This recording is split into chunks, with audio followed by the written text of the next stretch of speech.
datang di Kampus Pejuang Pendidik, Pendidik Pejuang. Universitas Veteran Bangun Nusantara merupakan institusi pendidikan tinggi yang memiliki motivasi untuk mencetak lulusan yang mandiri, unggul, profesional, berkarakter, dan memiliki nilai-nilai kejuangan.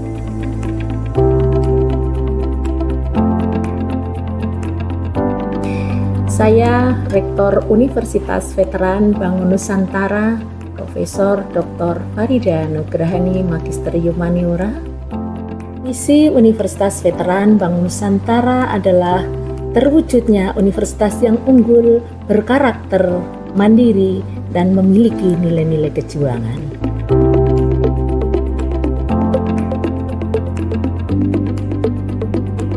Univet bisa, Univet jaya, Univet unggul luar biasa.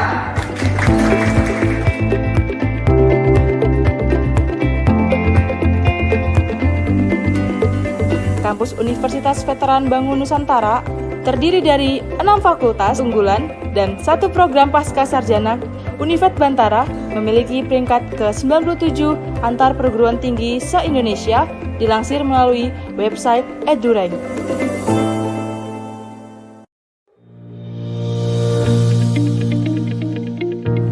Menyelenggarakan pendidikan yang berbasis pada nilai kejuangan, Univet Bantara didukung dengan kegiatan perkuliahan yang terkelola secara profesional dan difasilitasi dengan sarana dan prasarana yang representatif guna mendukung proses pembelajaran mahasiswa.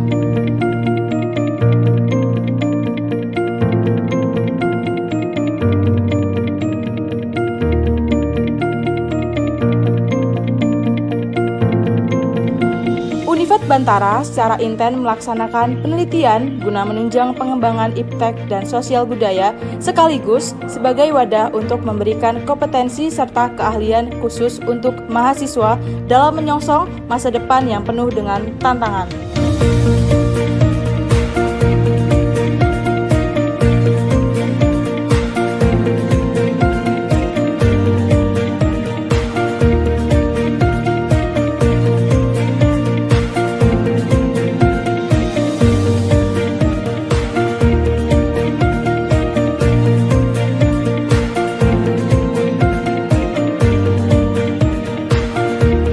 Pengabdian kepada masyarakat merupakan bagian yang secara intensif dan aktif dilaksanakan Univet Bantara dengan melibatkan dosen serta mahasiswa sebagai wadah untuk membentuk karakter serta sebagai bentuk kepedulian sosial dan menjadikan generasi Bantara.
Assalamualaikum warahmatullahi wabarakatuh. Perkenalkan, nama saya Nanda Tantri Hastuti, mahasiswa PPG Prajabatan Gelombang 1 tahun 2024, PGSD kelas 2 Universitas Veteran Bangun Nusantara Sukoharjo.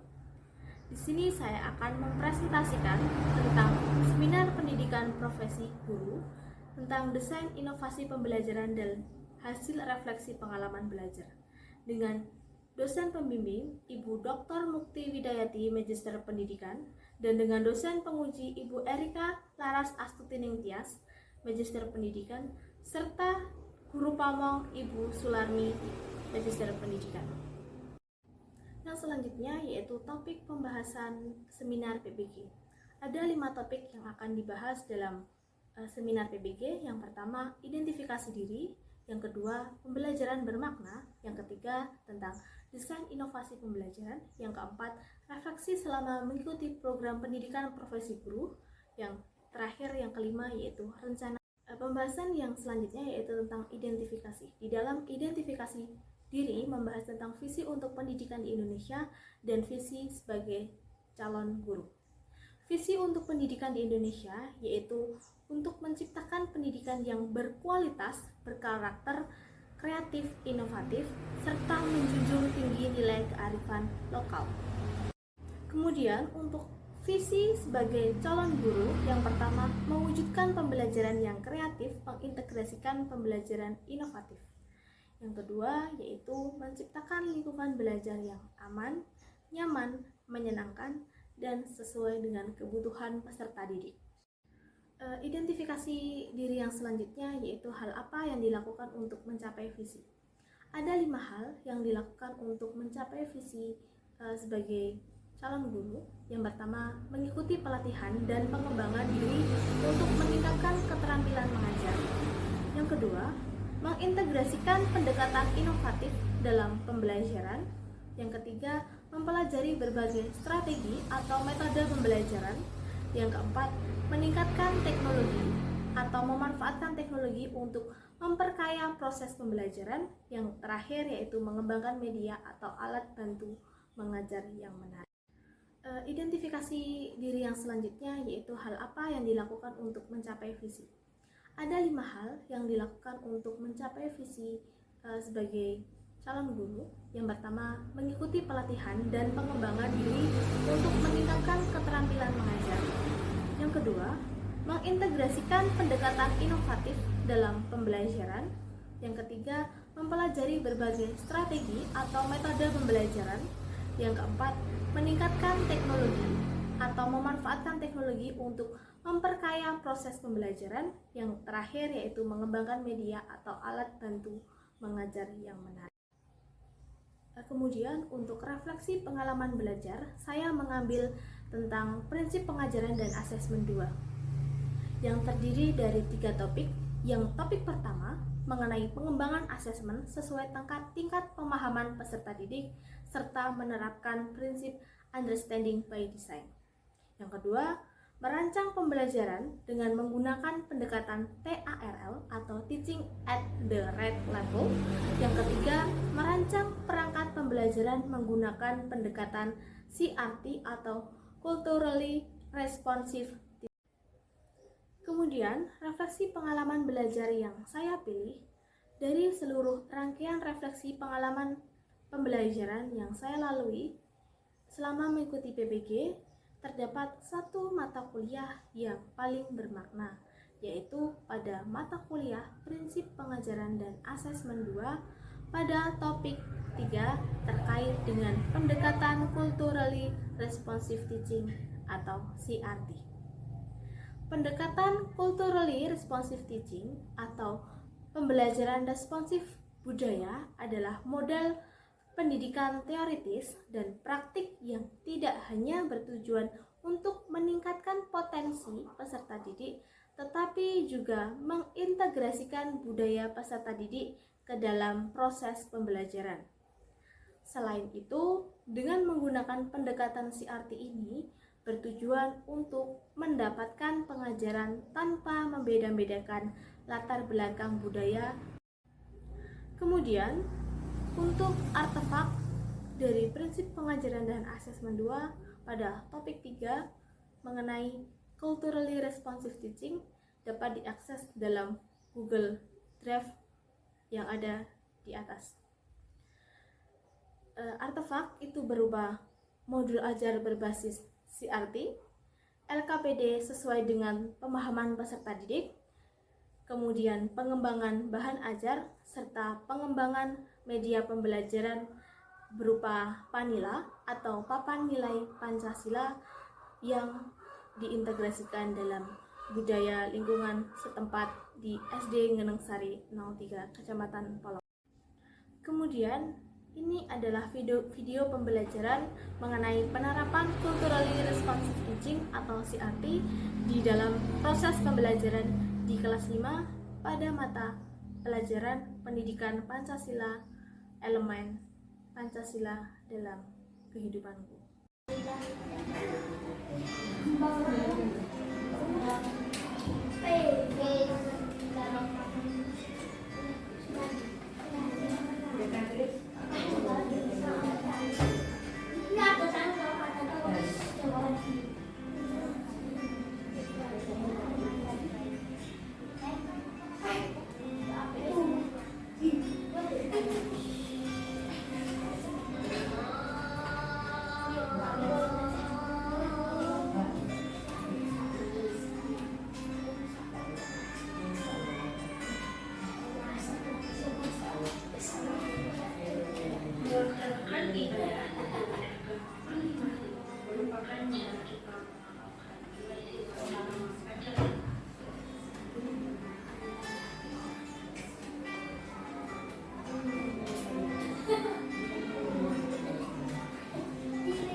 Jangan lupa sama Tuhan kalian ya.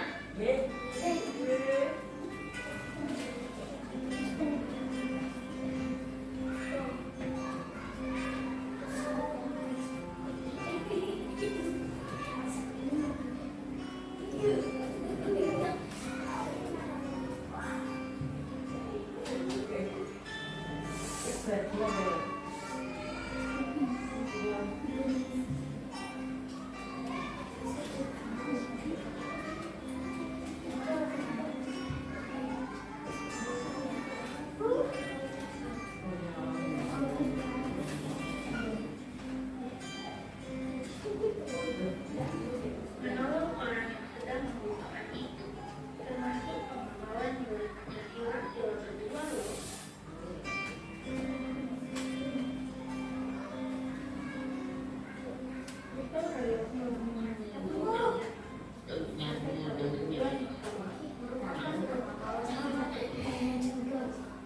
Dengan mengamalkan nilai ini, kita berbantu karena pekerjaan sila depan terasa lebih ringan hanya dikerjakan bersama-sama.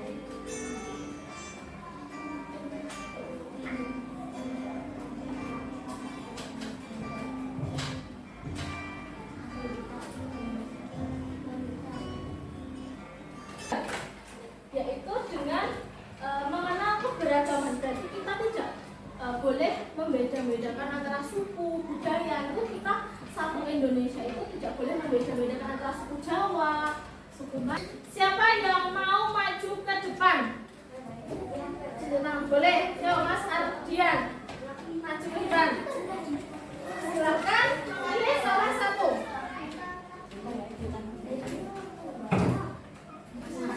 Itu ditunjukkan kepada teman-temannya. Ini adalah sila keberapa?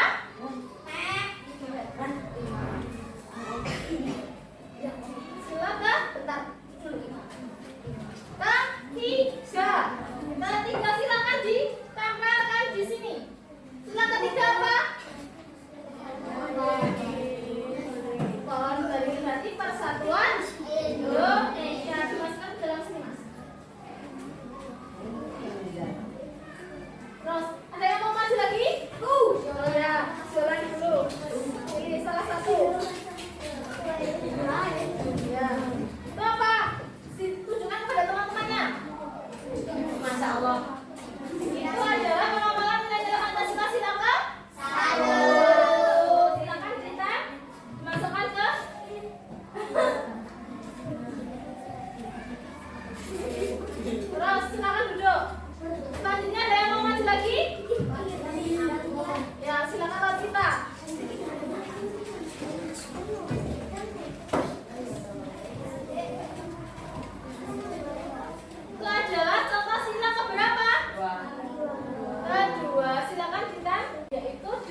boleh membeda-bedakan antara suku, budaya. Itu kita satu Indonesia itu tidak boleh membeda-bedakan antara suku Jawa, suku Batak, dan suku lainnya.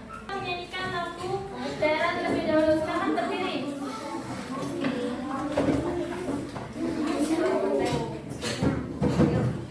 Silakan berdiri semua. Kita nyanyikan lagu Gundul-Gundul Pacar ya. Gundul Pacar. 1, 2, 3. Gundul-Gundul Pacar.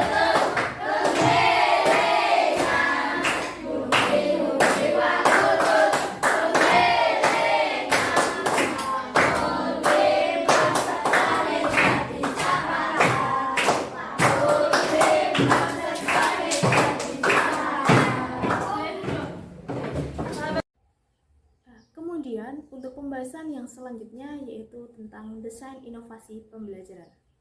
Dari desain inovasi pembelajaran ini saya mengembangkan modul ajar dengan pendekatan CRT dengan berbantuan media papan nilai Pancasila atau Panila yang diintegrasikan dalam proses pembelajaran yang sesuai dengan budaya yang ada di daerah setempat.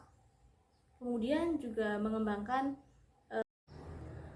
Kemudian, di dalam modul ajar dengan pendekatan CRT, terdapat identitas dari desain pembelajaran tersebut.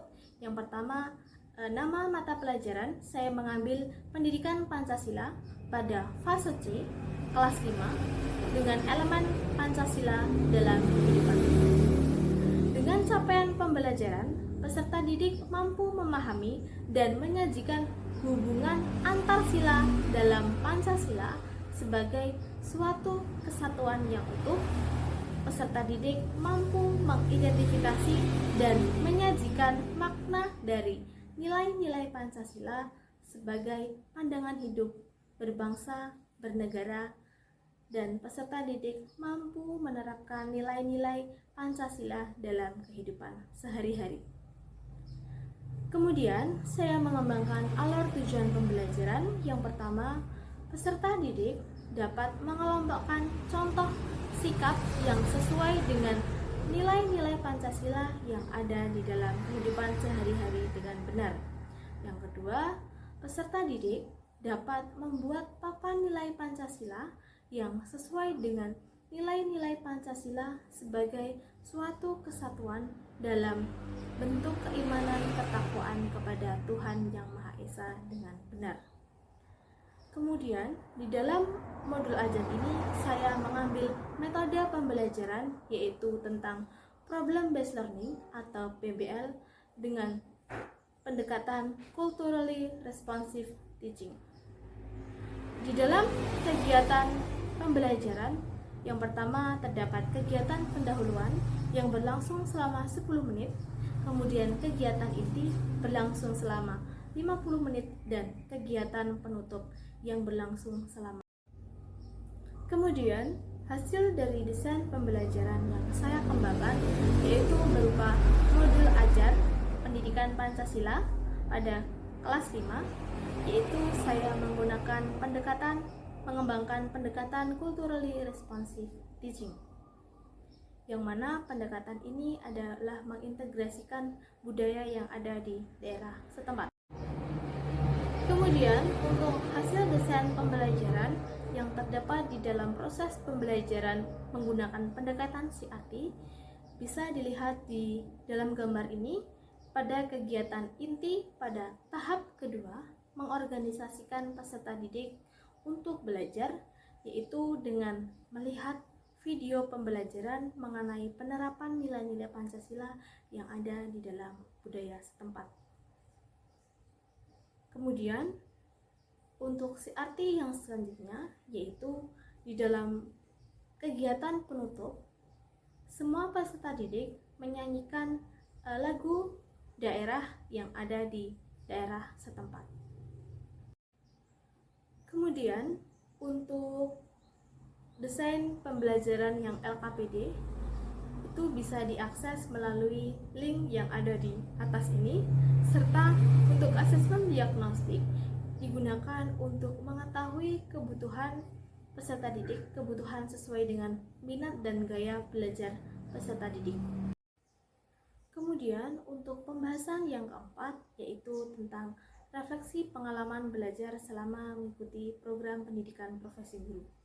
Yang pertama, setelah melakukan serangkaian refleksi pengalaman belajar pada mata kuliah seminar pendidikan, saya menyadari bahwa pendidikan Indonesia seharusnya menyesuaikan dengan karakteristik peserta didik, di mana dalam proses pembelajaran, guru harus menerapkan pembelajaran yang berbeda bagi peserta didik, karena peserta didik merupakan komponen utama dalam pendidikan dan merupakan individu yang unik dengan berbagai latar belakang, kebutuhan, dan kesiapan belajar yang berbeda-beda.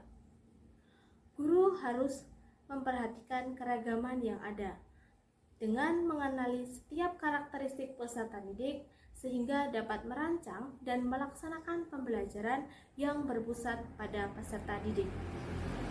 Dengan demikian, harapan dapat terciptanya suatu lingkungan pembelajaran yang aman, menyenangkan, serta dapat meningkatkan semangat dan motivasi belajar peserta didik, sehingga peserta didik dapat memperoleh hasil belajar yang optimal sesuai dengan tujuan pembelajaran yang diharapkan.